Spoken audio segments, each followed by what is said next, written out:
Genesis chapter 44. Now Joseph gave these instructions to the steward of his house. Fill the men's sacks with as much food as they can carry, and put each man's silver in the mouth of his sack. Then put my cup, the silver one, in the mouth of the youngest one's sack, along with the silver for his grain. And he did as Joseph said.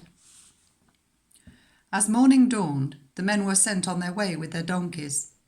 They had not gone far from the city when Joseph said to his steward, "Go after those men at once, and when you catch up with them, say to them, 'Why have you repaid good with evil?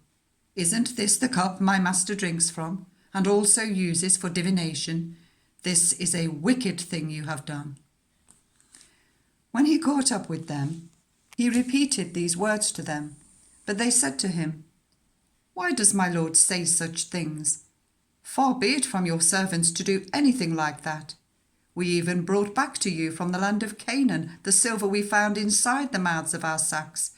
So why would we steal silver or gold from your master's house? If any of your servants is found to have it, he will die, and the rest of us will become my lord's slaves." "Very well then," he said, "let it be as you say. Whoever is found to have it will become my slave. The rest of you will be free from blame." Each of them quickly lowered his sack to the ground and opened it. Then the steward proceeded to search, beginning with the eldest and ending with the youngest. And the cup was found in Benjamin's sack. At this they tore their clothes. Then they all loaded their donkeys and returned to the city. Joseph was still in the house when Judah and his brothers came in, and they threw themselves to the ground before him.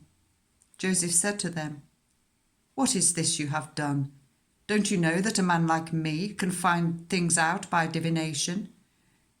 "What can we say to my lord?" Judah replied. "What can we say?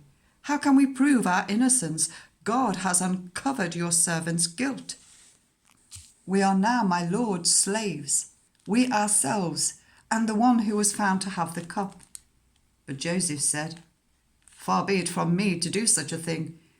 Only the man who was found to have the cup will become my slave. The rest of you, go back to your father in peace." Then Judah went up to him and said, "Pardon your servant, my lord. Let me speak a word to my lord. Do not be angry with your servant, though you are equal to Pharaoh himself." My lord asked his servants, "Do you have a father or a brother?" And we answered, "We have an aged father, and there is a young son born to him in his old age.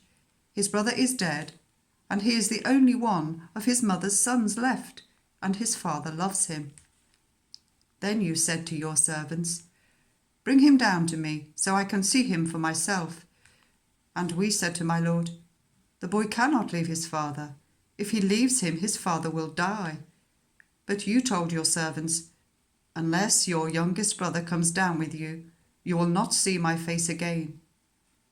When we went back to your servant my father, we told him what my lord had said. Then our father said, "Go back and buy a little more food." But we said, "We cannot go down.